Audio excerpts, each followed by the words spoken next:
الحمد لله رب العالمين والعاقبة للمتقين والصلاة والسلام على الخاتمين الكريمين وعليهما وأصحابهما أجمعين. أما بعد فقد قال الله تبارك وتعالى في كلامه القديم الفرقان العظيم: فأعوذ بالله من الشيطان الرجيم. بسم الله الرحمن الرحيم. قال الله تعالى: أفمن شرح الله صدره للإسلام فهو على نور من ربه. صدق الله العلی العظیم. تمام تعریفیں اللہ رب العزت کے لیے سزاوار ہیں جو تمام عالمین کا پالنہار حقیقی ہے، اور درود و سلام نازل ہو خاتمین علیہم الصلاۃ والسلام پر اور ان کے آل و اصحاب پر. مرشدین کرام، بزرگان دین، عزیز نوجوانوں، عفت معاف پردانشی خواتین اور پیارے بچوں، حضرت بندگی میاں شاہ دلاور اول و آخر مقبول مہدی رضی اللہ تعالیٰ عنہ کے عرس مبارکہ کے موقع پر ہم اور آپ کا جمع ہونا، ان کی سیرتوں کا سننا اور سنانا، یہ باعث برکت و نعمت ہے. عزیزان محترم، ایسے بزرگان دین کے واقعات کو سننے سنانے سے ایمان میں تر و تازگی آتی ہے، ایمان میں حرارت پیدا ہوتی ہے، ایمان میں جلا بخشی جاتی ہے، ایمان میں جلا پیدا ہوتی ہے. ان بزرگان دین کے واقعے سنتے رہنا چاہیے. عقیدت اور محبت میں اضافہ ہوگا، ان کے صحابیت کا علم ہوگا، انہوں نے ایمان کو حاصل کرنے کے لیے کتنے دشواریاں، کتنے پریشانیاں، کتنے مشکلات کو انہوں نے حاصل کیے، کتنے فقر و فاقے کو انہوں نے برداشت کیا، عزت کو، لذتوں کو، ہر چیز کو انہوں نے خیر بات کر دیا. اللہ اللہ ان کے زبان پر، ان کے سونے بچھونا سب اللہ اللہ ہو گیا تھا. ایسے بزرگان دین کا اگر ہم تذکرہ بھی کریں گے، وہاں اللہ کی رحمتوں کا نزول ہوگا اور باعث سے برکت ہوگی ہمارے لیے. عزیزان محترم، سب سے بڑھ کر یہ کہ ایمان میں تر و تازگی پیدا ہوگی. ایمان حقیقت میں زندہ ہوتا تب یہ ہے کہ ہم اپنے بزرگان دین کے واقعات اپنے آنے والی نسل کو سنایا جائے، ان کے ذہنوں میں بٹھایا جائے، تاکہ وہ آج کی پیدا ہونے والے فتنوں سے وہ دوری اختیار کرے اور ان فتنوں سے واقفیت ان کو حاصل ہو جائے. بہرحال مختصر یہ کہ جس آیت شریفہ کو موضوع سخن بنایا، اس کا لفظی ترجمہ آپ سماعت فرماتے چلے آ رہے ہیں. یعنی اللہ تبارک و تعالیٰ کا ارشاد ہے، یعنی جس کا سینہ اللہ تعالیٰ نے اسلام کے لیے کھول دیا ہے اور وہ اپنے رب کی طرف سے نور پر ہے. پہلے اللہ فرماتا ہے اللہ ہی خود ان کا سینہ اسلام کے لیے کھول دیتا ہے، ہدایت اسلام کی توفیق انہیں نصیب ہوتی ہے. پھر کہتا ہے، پھر خدا ہی گواہی دیتا ہے کہ وہ جو ہی اپنے رب کی طرف سے وہ نور پر ہی. یعنی کس کی طرف سے؟ اور گواہی دینے والا کون ہے؟ ہدایت دینے والا کون ہے؟ منقلب کرنے والا کون ہے؟ دلوں کا بدرنے والا اور پھیرنے والا کون ہے؟ سب اللہ رب العزت ہے. اللہ کہتا ہے جس نے سینے کو اللہ تبارک و تعالیٰ اسلام کے لیے کھول دیتا ہے، وہ اللہ کے منتخب بندے ہوا کرتے ہیں، وہ اللہ کے پسندیدہ بندے ہوا کرتے ہیں، وہ اللہ کے محبوب بندے ہوا کرتے ہیں. تبھی تو اللہ تعالیٰ ان کے سینوں کو اسلام کے لیے کھول دیتا ہے. اسلام کی جیسی دولت انہیں عطا کرتا ہے، وہ سرمایہ، وہ دولت عطا کرتا ہے جس میں دنیا اور آخرت میں ان کے لیے کامیابی اور سرخروئی حاصل ہوتی ہے. اللہ تبارک و تعالیٰ کا ارشاد ہے، پھر فرماتا ہے وہ اپنے رب کی طرف سے نور پر ہیں. وہ ان کو جب اسلام کے ذریعے سے جب نبوت مل جاتی ہے تو اللہ کہتا ہے کہ وہ اپنے رب کی طرف سے، یعنی اللہ کے رب کی طرف سے نور ولایت پر ہوتے ہیں. پھر نور ولایت کی ان پر بارش اور عطا ہوتی ہے. تو عزیزان محترم، ہستی مبارکہ جسے ہم اور آپ ادب و احترام حضرت بندگی میاں شاہ دلاور اول و آخر مقبول مہدی رضی اللہ عنہ کے نام سے یاد کرتے ہیں. ان کے واقعات، ان کے جو اقوال ہیں، یہ ہمارے لیے مشعل راہ ہیں. ان کی سیرت ہمارے لیے جو مشعل راہ ہے، ہم ان کی اگر اتباع کریں گے ہماری دنیا اور آخرت سنور جائے گی، بغیر کسی بھید بھاؤ کے، بغیر کسی ذات اور پات کے، بغیر کسی چیزوں کے.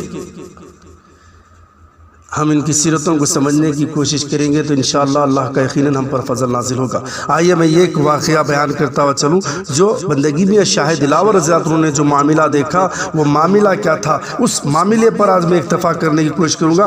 سمجھنے والی بات ہے.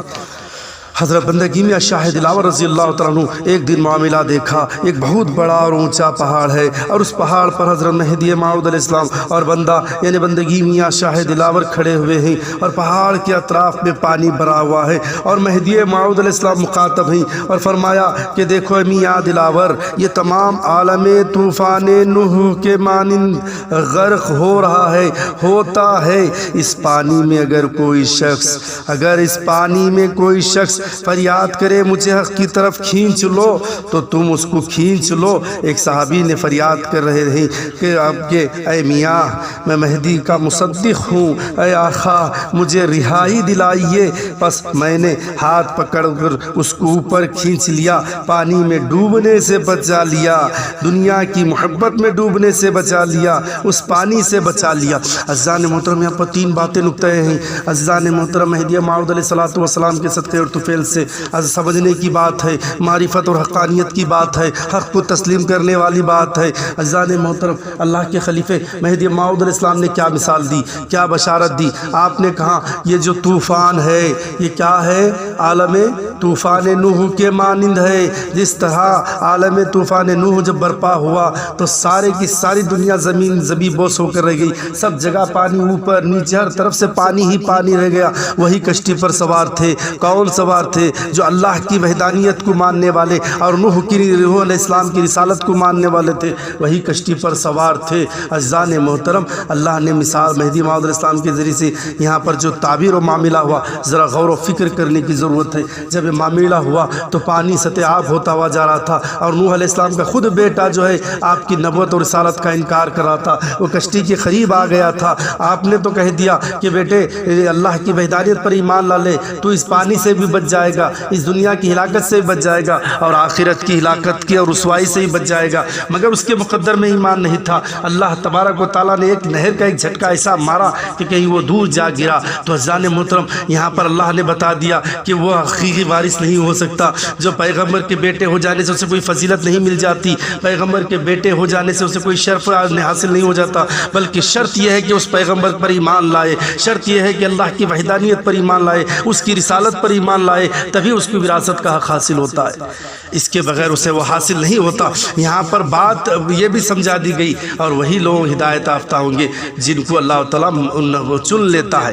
تو یہ ایک بات سے یہاں پر ہمیں ثابت ہو گئی۔ تو بندگی میں شاہ دلاور رضی اللہ عنہ کو جب دیکھ رہے ہیں کہ عالم طوفان نوح ہے، اور جب پوچھ رہے مہدی موعود نے فرمایا اگر کوئی کہہ رہا ہے کہ فریاد کر رہا ہے کہ مجھے بچاؤ، اگر اسے بچانا چاہیے۔ اگر کوئی مردے کی طرح بہ رہا ہے پھر کہہ رہا ہے کہ میں زندہ ہوں، ارے زندگی علامت چاہتی ہے، زندگی حرکت چاہتی ہے، تو کہتا ہے خود کو کہ میں زندہ ہوں، تو زندگی کی علامت کو بیان کر، زندگی کی علامت کو ظاہر کر۔ بغیر حرکت اور ساکت کے رہے گے تجھے مردے کے نام سے یاد کریں گے، کون تجھے زندے کے نام سے کریں گے؟ آواز تو بلند کر، یا نہیں تو ہاتھ تو کم سے کم بلند کر۔ وہ بچانے کے لیے تیاری، ہاتھ بھی بلند نہیں کرے گا اور ایمان کی کوئی حرکت اور حرارت ہی نہیں ہے اور ہدایت پانا ہی نہیں چاہتا اور بزرگان دین کے وسیلے اختیار کرنا ہی نہیں چاہتا، تو اس کو کون مردے زندے کے نام سے یاد کریں گے؟ اسے تو مردے کے نام سے، اس کے لیے کوئی بخشش کا سامان اور ذریعہ نہیں۔ تو یہاں پر شاہ دلاور مہدی موعود نے تاکید فرمائی، کوئی کہو کہ بچاؤ تو بچائیں گے۔ یاد رکھیے عزیزان محترم،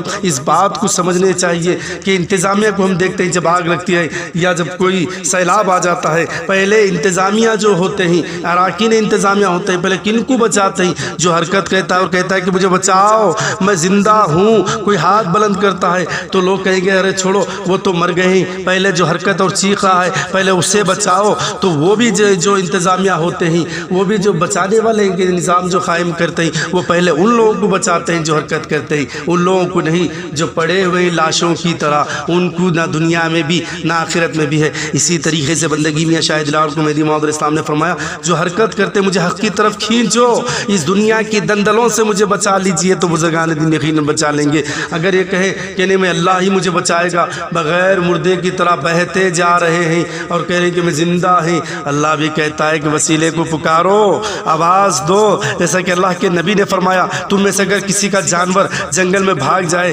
تو چاہے کہ یوں پکارو، کہے کہ اے اللہ کے بندوں میری مدد کرو۔ اللہ کے نبی خود فرماتے ہیں کہ جب ایسے وقت میں مدد کے لیے پکارو، اسی لیے کہ پکارنا جو ہے اللہ کے نبی کی سنت ہے، آپ نے ہمیں سکھایا ہے۔ تو عزیزان محترم، اگر کوئی یہ پکارے گئے تو یقیناً بزرگان دین ہماری حفاظت کے لیے آ جائیں، مگر پکارو تڑپ سے جستجو سے، یہاں پر کوئی سید ہے، کوئی ہے، فلاں ہے، یہاں پر کوئی نہیں، یہاں پر ایمان مانند ہے، ایمان کی جو ہے یہاں پر جو قدر و قیمت ہوتی ہے عقائد کی ہے۔ اگر کوئی حقیقی چاہے وہ کوئی جو پیغمبر کا خود فرزند رہ کر بھی جب ایمان کی دولت نصیب نہیں ہوئی تو ہم اس کا اکرام نہیں کرتے، ہم اس کا احترام نہیں کرتے۔ کیوں نہیں کرتے؟ احترام و اکرام کے لیے ایمان شرط ہے، وہ ایمان ہی نہیں تو اس کی احترام و اکرام کہاں بجا لا سکتے ہیں؟ تو اسی طریقے سے اگر کوئی خود کو مہدوی کہے یا مہدوی منصب پر فائز ہونے کی بات کرتا ہو، مگر اسی مہدویت کے عقائد سے وہ بد زن ہو جائے اور فتنہ پرست ہو جائے، تو آپ اس کو کیسے اہل ارشاد کے نام سے یاد کریں گے؟ کیسے اس کو آپ اہل منصب کے نام سے یاد کریں گے؟ اگر ایسا کرو گے تو قرآن کے خلاف ہوگا، انبیاء کرام کی تاریخ کے خلاف ہوگا، اصول فقہ کے دین کے خلاف ہوگا۔ آپ اس کو ہمدردی کے طور پر ظاہری طور پر آپ ان کو نظر گئی، مگر تم دنیا اور آخرت دونوں برباد کر رہے ہو۔ عزیزان محترم، حرکت ہے تو بزرگان دین بچانے کے لیے تیار ہیں۔ آواز بلند کرو، جب بلند کرو گے تو کہا کہ ایمان کی علامت زندہ ہے۔ کوئی اسلاف کے بارے میں آواز کھینچتا ہے تو آپ آواز بلند ہو کر کھڑے ہو جائیں گے تو یہ آپ کے ایمان کی زندگی کی علامت ہے، آپ کا ایمان زندہ ہے۔ اگر نہیں خاموش ہو جاؤ گے، تمہاری خاموشی ظالموں کے ظلم میں کے برابر ہے۔ ظالم جس طرح ظلم پہنچاتا ہے، فتنہ پرست جتنا فتنے پھیلاتا ہے، تمہاری خاموشی بھی ان فتنہ پرستوں کا سپورٹ ہے، ان ظالموں کی سپورٹ ہے۔ حق کی آواز کو بلند کرو، اللہ ضرور کھینچے گا، ان بزرگان دین کی طرف کھینچے گا اور یقیناً کھینچے گا۔ بس اتنا کہیں، اے اللہ ہم بھی مصدقان مہدی موعود علیہ السلام ہیں، اے شاہ دلاور اول و آخر مقبول مہدی رضی اللہ عنہ، ہمیں بھی فتنوں اور بد اعتقادی اور ظلمت کے اندھیروں سے بچا لیجیے۔ یا میرے اللہ، اے خالق کائنات، ساری حمد و ثنا تیرے لیے ہے۔ تجھے خاتمین علیہ السلام کا واسطہ اور بندگی میاں سید شاہ دلاور رضی اللہ عنہ کا صدقہ، ان کے صدقے سے ہم تمام کی حفاظت فرما، ہمارے مشکلوں کو آسان فرما۔ جو لوگ قرض سے پریشان ہیں انہیں قرض داری سے نجات فرما، جو بیمار ہیں حضرت کے صدقے سے انہیں جو ظاہری بیماری اور اعتقادی بیماری دونوں سے اللہ صحت تندرستی عطا فرما، جو بے روزگار ہیں اے اللہ انہیں حلال روزی عطا فرما۔ سب سے بڑھ کر یہ کہ ہمارے اعتقاد کو مضبوط اور فرما، اور عمل با محبت ہمیں سب کو عمل با محبت کرنے کی توفیق عطا فرما۔ اے اللہ سب سے بڑھ کر جو ایمان کی دولت حرارت ہے، اس کے صدقے سے ہمارے بزرگان دین کے وسیلے سے ہر آفت اور مشکلوں سے اے اللہ ہماری تو حفاظت فرما۔ وآخر دعوانا الحمدللہ رب العالمین۔